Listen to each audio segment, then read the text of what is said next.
Bonjour à tous, pour cette première émission, j'ai décidé de vous présenter un appareil photo assez original qui se nomme l'Agathe 18. Et l'Agathe 18 n'est pas un numérique comme vous pouvez le voir, c'est un argentique du 35 mm qui fait du demi-format. Pour cet appareil photo là, moi j'utilise en pellicule surtout de l'HP5, je vous laisserai le choix de la pellicule. Pourquoi je vous parle de ça? Puisqu'en fin d'émission je vous montrerai donc le résultat de cet appareil photo.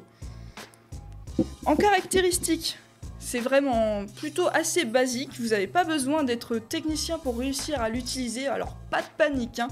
Vous avez bel et bien l'ouverture que vous pouvez choisir, hein, de f2.8, ce qui est assez lumineux pour cet appareil photo là je trouve, jusqu'à f16.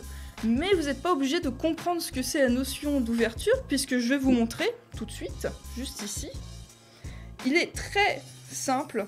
Si vous ne comprenez pas ce que c'est l'ouverture, vous avez juste ici les nuages, le soleil, par rapport au temps qu'il fera à l'extérieur ou en intérieur, si c'est plus ou moins lumineux, vous choisissez par rapport au symbole donné ici. Et pour ceux qui comprennent ce que c'est l'ouverture, vous pouvez quand même choisir l'ouverture. Vous voyez ici, vous avez vraiment l'ouverture. C'est indiqué, il n'y a pas de problème. Pour la mise au point, contrairement au numérique, vous n'aurez pas d'autofocus, ça sera pas aussi simple que ça. Donc faudra à peu près estimer. Sinon, si vous n'arrivez pas à estimer, j'ai quelque chose que je vous conseille. Juste ici, ça s'appelle un télémètre. Très simple d'utilisation, ça se trouve soit dans les magasins de bricolage, hein, vous allez en trouver. Du coup ici, si vous voulez vraiment être précis, hein, si vous êtes un maniaque de la mise au point, il n'y a pas de problème, moi ça peut être mon cas des fois.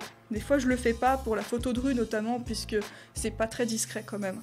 Vous mettez on, ici. Vous mettez on, vous avez le laser rouge, qui va vous indiquer où est-ce qu'elle est la mise au point, vous refaites on, et vous avez le nombre de mètres. Très simple. Ça, c'est juste un truc en plus. Vous n'êtes vraiment pas obligé d'acheter ça en plus, c'est juste si vous êtes maniaque de la mise au point, c'est tout. Donc on retourne à nos moutons. Vous avez aussi ce qu'on parle de l'ISO, la sensibilité. Ici ça va être en termes de ghost, puisque je ne vous ai pas indiqué que c'était un appareil photo russe. Comment j'ai remarqué ça sans avoir fait vraiment beaucoup de recherches, je vous l'avoue. J'ai juste regardé derrière. Ici, vous avez la barque CCCP, donc ça a été fabriqué en ex-URSS, c'est comme ça que je devinais. Après j'ai fait quelques petites recherches pour voir à peu près l'année de fabrication, c'est vers les années 80. Si en commentaire vous avez l'année exacte de la fabrication de l'Agathe 18, je suis preneuse, n'hésitez pas à commenter sur ce sujet-là.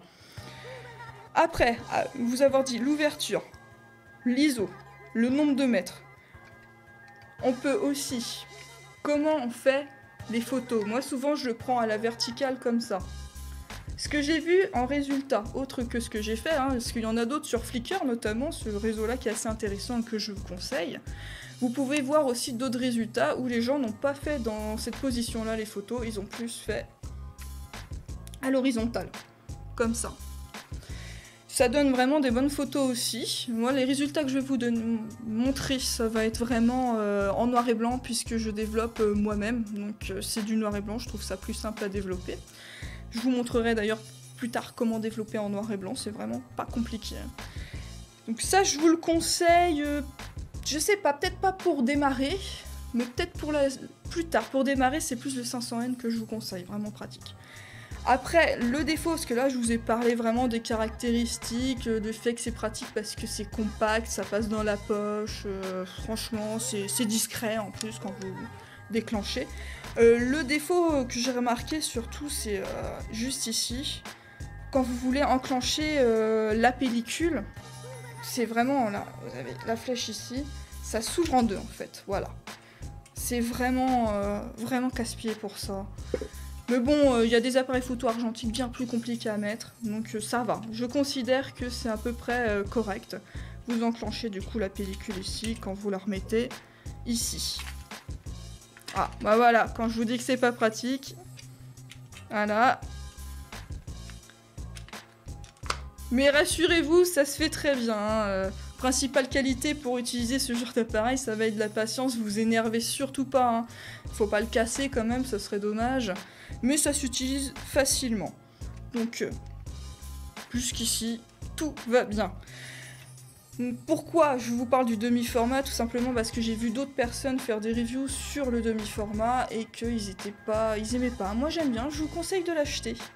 Donc là je vais vous montrer les résultats de la GAT 18, voilà, juste ici.